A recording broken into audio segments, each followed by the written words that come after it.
일제강점기 조선인 강제동원 피해자를 추모하는 일본 사도광산 추도식을 하루 앞두고 우리 정부가 전격 불참을 결정했습니다.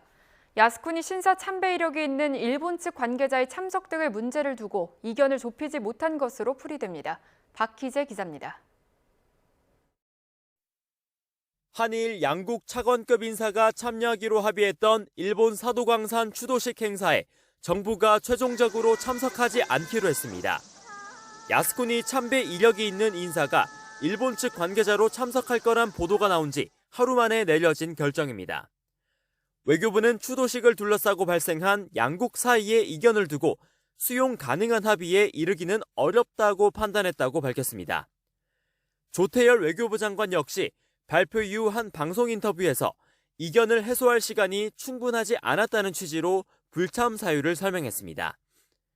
앞서 지난 7월 일본 측은 사도광산의 유네스코 세계문화유산 등재와 관련해 우리 정부와 매년 강제동원 피해자 추도식을 열기로 합의했습니다. 하지만 최근까지도 누가 참석하고 추도사에는 어떤 내용이 담길지 등이 확정되지 않으면서 긴 줄다리기가 이어져왔습니다.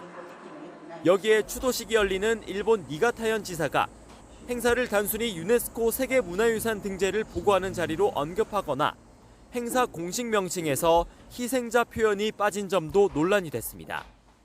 행사가 임박해서야 일본이 이쿠이나 아키코 외무성 정무관 파견을 발표했지만 지난 2022년 태평양 전쟁 A급 전범이 합사된 야스쿠니 신사에 참배한 사실이 알려져 논란이 일었습니다.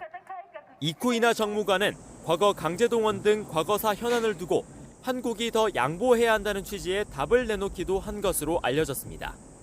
우리 정부 관계자와 유가족 상당수는 추도식 참석 목적으로 이미 일본 현지에 도착한 것으로 파악됐습니다.